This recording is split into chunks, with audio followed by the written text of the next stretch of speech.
Bonjour à tous, Kevin Follet, planificateur financier chez l'équipe Bolduc Follet chez IG Gestion privée de patrimoine. Donc, premièrement, je voulais m'excuser un peu, j'ai des allergies saisonnières, donc il se peut que ma voix sonne un petit peu enrhumée. Aujourd'hui, la vidéo, c'est protéger son plan de retraite. C'est un concept que c'est pas moi et Charles qui ont inventé, c'est un collègue mais qui nous en a parlé. Je ne sais pas si c'est lui qui l'a inventé ou non. Et on le trouve très intéressant. On avait commencé à l'appliquer à quelques clients. Et on aimerait ça l'appliquer vraiment plus de façon proactive. Donc, j'ai décidé de faire une vidéo sur cette stratégie-là. Et si jamais ça vous intéresse, n'hésitez pas à communiquer avec nous. On va la mettre en place. Ici, on va aller à notre petite équipe. Donc, comme je vous ai dit, je travaille en équipe avec Charles qui est au milieu juste ici. Je vais prendre le pointeur laser. Donc, il y a Charles, il y a Josiane qui est notre merveilleuse adjointe et on est en train d'embaucher une deuxième adjointe qui devrait arriver sous peu après le virus, on espère. Donc, protéger son plan de retraite, c'est quoi? J'aime ça faire des images un peu avec le sport. J'aime beaucoup le hockey, donc c'est ça, je vais faire une image avec ça. C'est comme un peu ajouter un Shea Weber en avant de ton gardien de but. Donc, on va dire que tu as un bon gardien de but, puis tu ajoutes un Shea Weber en avant, mais il n'y aura pas beaucoup de rondelles qui vont rentrer pour nuire à ton plan de retraite. Si vous êtes fan des Bruins, prenez Zdeno Chara si vous préférez. Mais c'est qu'on ajoute un gros défenseur en avant de notre gardien de but pour protéger le plus possible contre les rondelles qui pourraient affecter notre plan de retraite. Concrètement, c'est quoi le concept? On sécurise les décaissements de façon à ne pas être impacté par les fluctuations boursières à court terme. Je vais faire un exemple rapide. Il y a un client qui approche de la retraite qui est modéré dynamique. Et non, ce n'est pas tous les clients qui sont prudents. Il y a, on va dire que monsieur qui approche de la retraite à 60 ans, il veut la prendre, mais peut-être qu'il va vivre 40 ans. Donc, s'il va être trop prudent, il va laisser de l'argent beaucoup sur la table et qui ne seront pas dans sa poche. Par la suite, ce qui va arriver, c'est que les taux actuellement sont très bons. Ce n'est pas pour le futur, mais quelqu'un qui prend juste des CPG, des obligations, on s'entend que son rendement espéré n'est pas très élevé actuellement. Donc, de trop sécuriser son portefeuille quand on arrive à la retraite, ce n'est pas toujours l'idée du siècle. Donc, nous, ce qu'on recommande aux clients, c'est de garder leur profil d'investisseur, mais on va sécuriser 2 années de décaissement. Ça peut être une, mais on recommande plus 2. Donc, on va calculer combien le client va avoir besoin de retirer de ses placements quand il va être à la retraite et on va sécuriser 2 années dans des placements très prudents qui ne seront presque pas impactés par les fluctuations boursières. L'objectif de cette stratégie, c'est d'augmenter les chances de réalisation de votre plan.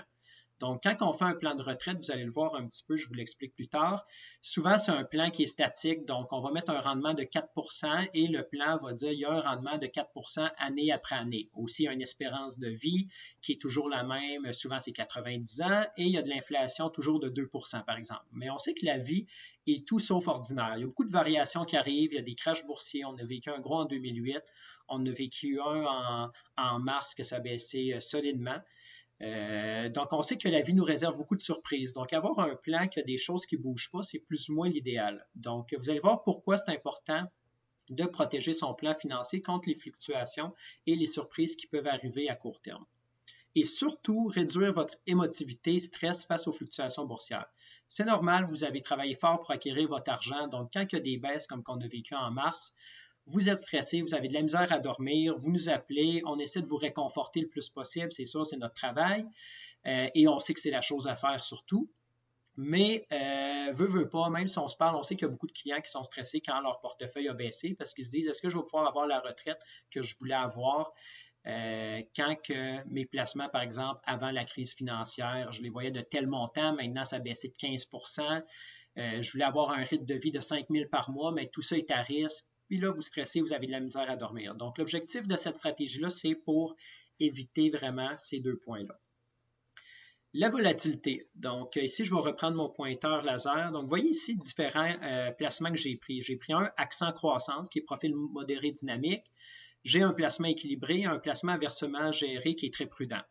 On voit ici la fluctuation. Donc, c'est sûr que quand ça va bien, les 2 plus foncés, c'est les 2 placements ici qui sont un peu plus à risque. Donc, quand il y a une bonne année comme qu'on avait vécu en 2019 et même début 2020, mais c'est sûr que ça va produire plus de rendement que quelqu'un qui a un placement très prudent. Mais comme qu'on voit quand il arrive avec un virus, bien, quand on a un placement de type équilibré ou modéré dynamique, bien, ça va être affecté beaucoup par la crise financière à venir. Tandis que quelqu'un qui a un placement prudent, oui, ça baisse, mais à peine, il va remonter très vite en haut de 0 par la suite. Donc, c'est un peu ce qu'on fait, comme je vous disais, c'est qu'on prend une partie de notre portefeuille, on va dire le client était ici ou ici, et on va protéger 2 années de décaissement et on va l'investir dans le placement à versement géré. Encore une fois, c'est un exemple de placement. Chaque client et situation est différente, donc on va s'ajuster à vous pour vous recommander le bon placement pour vous. Donc, on voit qu'en protégeant 2 ans qu'on met dans ce placement-là, mais même s'il arrive une crise financière puis le client il a besoin de ses retraits à chaque mois, oui, c'est plate de vendre quand ça baisse un peu, mais ça n'a presque pas baissé. Donc, ces retraits ne seront pas impactés très négativement lors de la baisse. Tandis que quelqu'un qui veut retirer ici, qui a besoin de son argent, bien là, c'est un peu dommage de retirer quand son placement il a fait du moins 12 ou moins 15 %. C'est un peu un moins bon timing. Ici, j'ai mis un concept qui est toujours bon à se rappeler. C'est plus des mathématiques, mais des fois, c'est bon de revenir à la base. Excusez-moi de l'anglais sur la présentation. Je n'avais pas trouvé cette image-là en français. Donc, quand que notre portefeuille baisse de 20 %, ce que ça dit, ça prend 25 % de gain pour revenir à zéro. Par contre, quand notre portefeuille baisse de 50 %, ça prend 100 % de gain pour revenir à zéro. Donc, ce que ça dit, c'est que quand il y a une crise financière, plus qu'on est à risque, plus que c'est long de revenir à zéro, qui disent à break-even dans la présentation. Encore pire, si vous vendez pendant que ça l'a baissé, bien là, si vous attendez un petit peu trop pour juste revenir à zéro, ça va être encore plus difficile. Donc, plus qu'on a un placement prudent, plus que c'est facile de revenir à zéro. Puis là, on parlait d'une baisse de 20 %. C'est sûr, c'est une baisse de 3 %. C'est encore plus rapide, revenir au point de départ. J'ai mis un exemple réel avec une simulation Monte-Carlo. Vous allez voir, je vais vous expliquer un peu c'est quoi. Donc, dans mon exemple, je ne rentre pas à travers tous les détails. C'est un couple de 60 ans. Ils ont accumulé 800 000 de REER parce qu'ils n'ont presque pas de fonds de pension. Et ils ont besoin de retirer 30 000 $ indexés à l'inflation par année pour garder un rythme de vie satisfaisant pour eux pour la retraite. Donc, c'est sûr, c'est un couple assez actif, mais comme j'ai dit, il n'y avait pas vraiment de fonds de pension autre que la Régie des rentes du Québec et Sécurité de vieillesse. La stratégie qu'on va mettre en place avec ces clients-là qui approchent de la retraite dans 1 an, et qu'on va prendre, par exemple, 30 000 fois 2, donc 60 000, on va le placer dans un placement prudent. Et on va s'assurer à chaque année ou selon les conditions du marché de renflouer ce placement-là parce que c'est de lui que le client va décaisser. Donc, le client, on va dire qu'il décaisse 30 000 divisé en 12. On ne le prendra pas de son placement qui actuellement est équilibré ou modéré dynamique. On va le prendre de son placement prudent qui, lui, ne sera pas beaucoup affecté autant à la hausse ou à la baisse par les fluctuations boursières. Ce que ça va faire, donc encore une fois, tantôt, je vous disais un plan qui est statique. Donc, c'est la plupart des plans financiers que les clients ont qu'on voit. Il n'y a pas de simulation Monte-Carlo, donc le rendement est pareil à chaque année, l'inflation est pareille à chaque année, l'espérance de vie est pareille, etc. Donc, dans l'exemple de monsieur et madame investi qu'on avait tantôt, on voit qu'ils n'auront aucun problème à la retraite. Leur espérance de vie de 90-92 ans, ils vont même leur rester un peu d'argent. Puis ça, c'est sans même vendre leur maison. Donc, le client sort de son conseiller financier au planificateur, il reçoit un plan comme ça, il est tout content, mais il arrive une année comme qu'on vit actuellement avec un virus qui fait cracher ses placements. Donc là, il va dire, oh, est-ce que ma retraite finalement était peut-être pas aussi bonne que ce que je pensais? De là, l'importance de la simulation Monte-Carlo. Ce que ça fait, autrement dit, c'est que ça simule 500 fois les plans financiers, mais avec des variables. Donc, le rendement ne sera pas toujours de 4 %, il peut être de moins 8 une année, de 12, de moins 20, de 15, etc. Donc, il fait vraiment varier les rendements selon l'écart type des placements. L'écart type, c'est le niveau de risque. Et il va faire aussi varier l'inflation, l'espérance de vie un petit peu. Donc, il prend tous les variables qui existent dans le plan et il les fait bouger.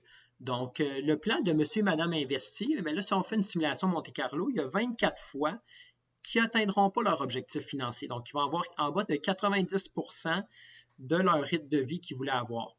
Donc, c'est sûr, ce n'est pas l'idéal. Vous allez me dire 24 sur 500, ce n'est pas tant que ça. Mais est-ce que vous voulez prendre la chance d'avoir une retraite qui est très moyenne par rapport à ce que vous espériez? Je ne croirais pas.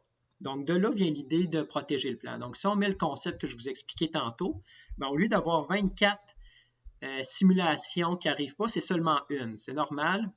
Le client investit dans des placements qui varient moins selon les crashs boursiers parce qu'il y a un écart type un peu plus bas. Donc, le nombre de chances que ces objectifs de retraite soient atteints est de 499 sur 500. Donc, si vous me demandez qu'est-ce que je préfère entre les deux options, je préfère la deuxième, même si à long terme, c'est sûr qu'avoir des placements prudents, un peu plus que l'exemple qui n'a pas protégé son plan, ça va peut-être nuire à son patrimoine financier parce qu'il y a un peu plus de placements prudents. C'est normal, les placements prudents font moins de rendement que les placements, par exemple, modérés dynamiques sur le long terme. Mais j'aime mieux avoir une retraite qui est protégée et avoir un petit peu moins de patrimoine que prendre la chance qu'il y a 24 fois sur 500 que ma retraite ne sera pas très belle. Donc, pour conclure, cette stratégie est pour vous si vous avez besoin de faire des retraits pour compléter votre revenu de retraite. C'est sûr que si vous n'avez pas besoin de votre argent, vous avez des bons fonds de pension, vous travaillez par exemple pour Hydro, puis quelqu'un pour la ville de Montréal, puis vous dites, j'ai même pas besoin de mes REER pour bien vivre, bien, cette stratégie-là est plus ou moins utile pour vous. Vous pouvez continuer avec votre profil, par exemple, équilibré ou modéré dynamique, même s'il y a des fluctuations, vous n'en avez pas besoin de cet argent-là. Par contre, si vous êtes comme la majorité du monde et vous devez retirer à chaque mois, à chaque année vos placements, ce serait une bonne stratégie à mettre en place. Si vous êtes inquiet, lorsqu'il y a des baisses de marché, c'est vraiment le point principal. Si en 2008, vous avez été inquiet, si dernièrement, au mois de mars, vous avez été inquiet, vous avez de la misère à dormir, cette stratégie-là est très intéressante pour vous parce que ce qui compte le plus pour nous, c'est la santé mentale ou psychologique de nos clients. Donc, on est mieux de dire aux clients, vous allez faire un petit peu moins de rendement, mais au moins, vous allez bien dormir à chaque soir. Vous savez que votre retraite va être aussi belle que vous l'espériez. Puis même s'il y a des fluctuations boursières, mais vous avez un 2 ans de décaissement qui est protégé. Donc, ça va vous donner amplement le temps de vos autres placements à récupérer le crash boursier, par exemple, qu'on vit actuellement. Bien, vos placements qui sont même modérés dynamiques, oui, ont baissé plus, mais on n'en a pas besoin d'ici 2 ans puisqu'on va retirer de nos placements prudents. Donc, ces placements modérés dynamiques-là vont pouvoir augmenter et reprendre les rendements qu'on espère qu'ils vont prendre sur le long terme. Pour conclure, vous devriez nous contacter si vous voulez mettre en place cette stratégie, bien sûr. Donc, autant que si vous êtes client ou non client, n'hésitez pas à nous appeler, on va vous aider à mettre cette stratégie-là en place. Vous désirez mettre à jour votre plan et le tester avec Monte Carlo, que je vous expliquais un peu plus tôt, ou encore pire, vous n'avez pas de plan. Ça fait plusieurs mois et années qu'on parle à nos clients qu'on veut leur offrir des plans financiers. La plupart en ont eu un. Des fois, il y en a qui n'en ont pas eu du au fait, par exemple, qui ne nous ont pas donné les documents requis ou encore, c'est un oubli, c'est normal. Et si vous êtes non client, on va être heureux de vous faire un plan financier avec la simulation Monte Carlo et de voir si la stratégie de protéger le plan pourrait être utile pour vous. Pour communiquer avec nous, vous pouvez nous appeler, envoyer un courriel. Mes coordonnées sont sur ma page Facebook. Donc, vous voyez, vous tapez dans l'outil de recherche de Facebook Kevin Foley PLFin. Sinon, j'ai une page LinkedIn, j'ai un channel YouTube, excusez-moi de l'anglicisme, et même mon nom sort de l'ordinaire. Donc, Kevin Foley, planificateur financier. Il n'y en a pas beaucoup au Québec. Donc, voici mon adresse. Ici, c'est les petites notices légales qu'on doit vous présenter après chaque présentation qu'on fait. Donc, je vous remercie beaucoup et j'espère que vous avez apprécié cette présentation-là. N'oubliez pas encore de vous mettre sur ma page Facebook. Je vais essayer de mettre des vidéos comme celui-ci régulièrement. Bonne fin de journée.